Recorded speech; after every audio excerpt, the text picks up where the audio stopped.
There is a strange quiet that comes when one truly begins to listen, not to the voices around us, nor even to the voice within us, but to something higher, something other.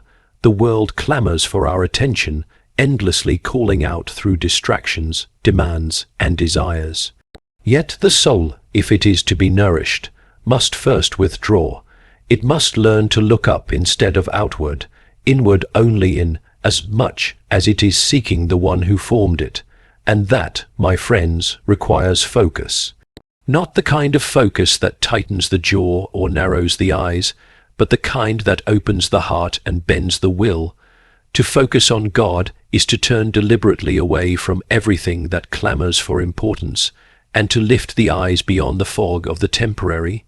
It is to acknowledge that the center of the universe is not the self, nor the stage of this world, but the quiet majesty of the Creator. We do not find him by shouting louder or thinking harder, but by stillness and surrender. The mind that is truly set on God ceases to be preoccupied with proving itself or being heard. It begins instead to marvel, marvel at grace, marvel at mercy, marvel that the one who made stars stoops low enough to care for hearts like ours. Humility, then, is not some mere virtue among others. It is the gateway, for pride is not simply a sin. It is the mother of all sin. It places the self upon a throne that belongs to another. It is pride that tells us we deserve answers, that we must speak first, that our view is the right one. But humility sees with clearer eyes. It does not think less of itself, but thinks of itself less. It recognizes its own smallness, not with despair, but with reverence, for to be small before God is to be seen by him, and to be seen by him is to be loved. Not because we are worthy, but because he is love. Silence is the final step, not the silence of fear, nor the silence of indifference, but the silence of awe. There are truths too deep for speech, joys too sacred for noise. When we stand before God, truly stand, not in imagination but in spirit, we will not rush to speak. We will not try to impress. We will simply be still. The soul that has seen even a glimpse of God's glory has nothing to prove and everything to receive.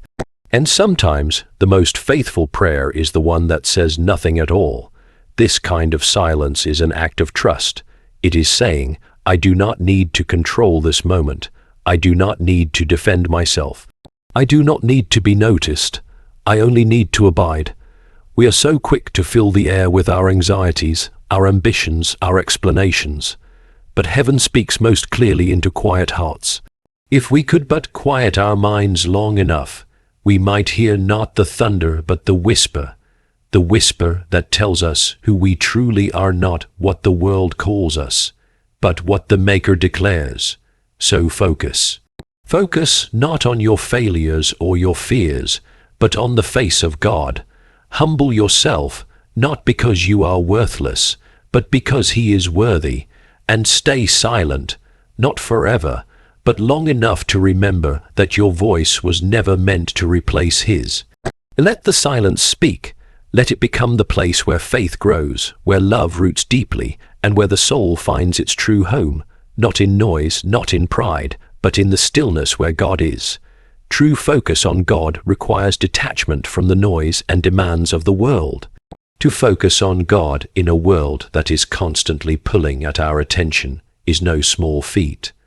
The heart is easily distracted, the mind quickly overwhelmed, and the soul often burdened by the ceaseless demands of modern life. Distraction is not merely a nuisance, it is a danger.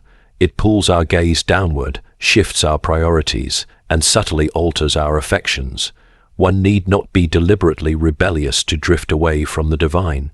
A simple preoccupation with the trivial, the urgent, or even the seemingly important can cause us to lose sight of what is eternal.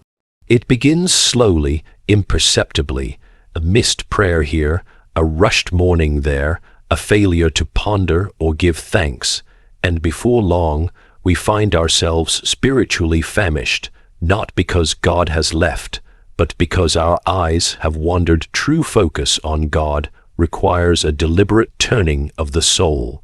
It is not passive, it is intentional. The one who truly seeks to set their mind on things above must first recognize that this world, for all its noise and glitter, is not home.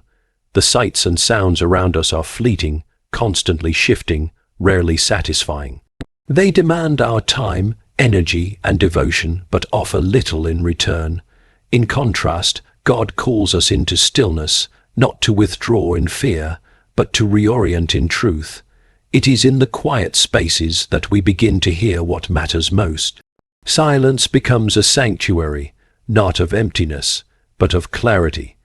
It is where the clutter of the world begins to fall away, and the presence of God begins to take center stage. Focusing on God is also a matter of the will. The emotions fluctuate, the intellect wrestles, but the will must be trained to return again and again to the source. This training does not happen in a moment. It is the result of repeated acts of surrender. Just as an athlete disciplines the body, the faithful disciple disciplines the soul. They remove what distracts, even if it is not inherently evil, and replace it with that which nourishes. Scripture becomes not just a text, but a lens through which to see the world. Prayer ceases to be a duty and becomes breath. Worship is no longer an activity, but a posture of the heart. These are the tools through which focus is sharpened, and the divine presence is felt. The challenge, of course, is that we are surrounded by a culture that prizes distraction.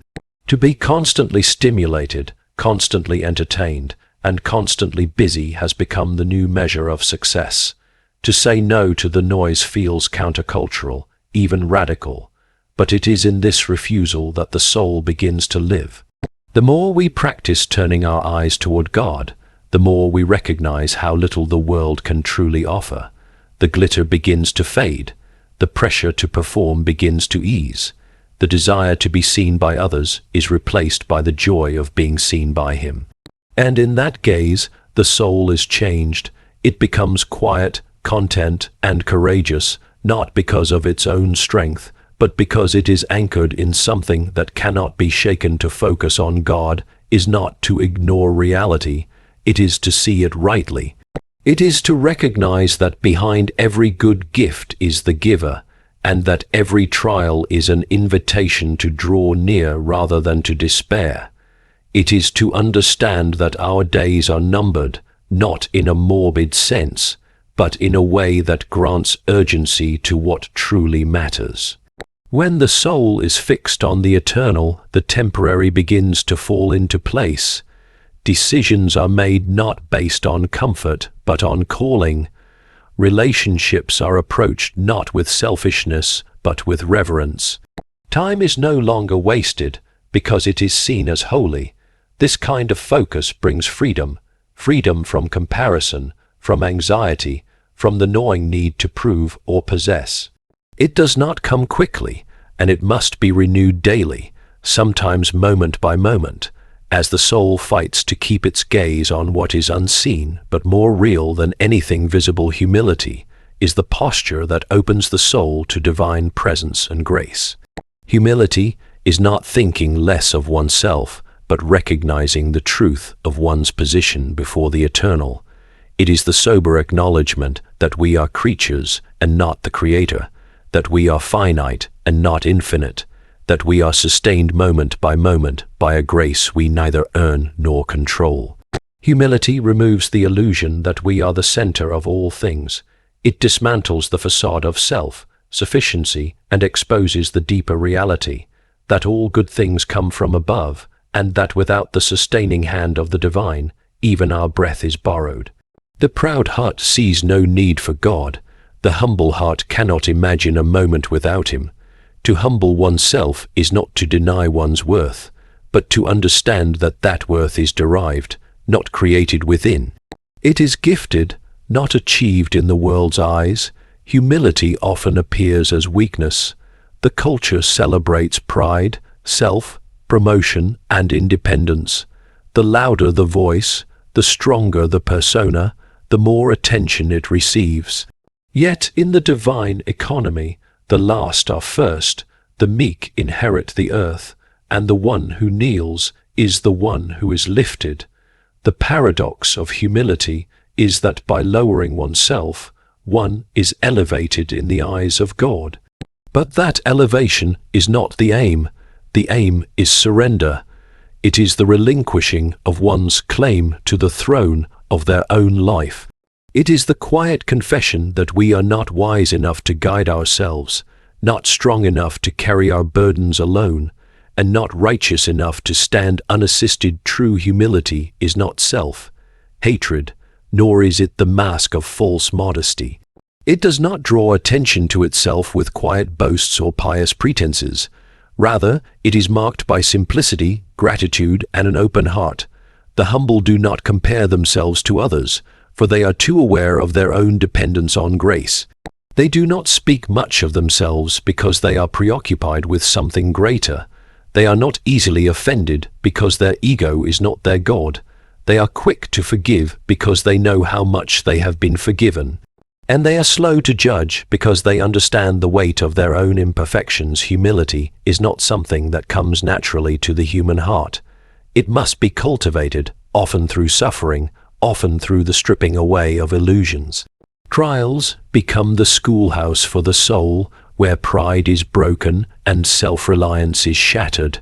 When life does not go according to plan, when strength fails, when wisdom proves inadequate, the door to humility begins to open. It is in these moments, when the hands are empty and the heart is aching, that one can begin to see rightly, not through the lens of self, but through the lens of dependence. Not through achievement, but through surrender. The humble soul learns to rest in the knowledge that it is not the master of its own fate.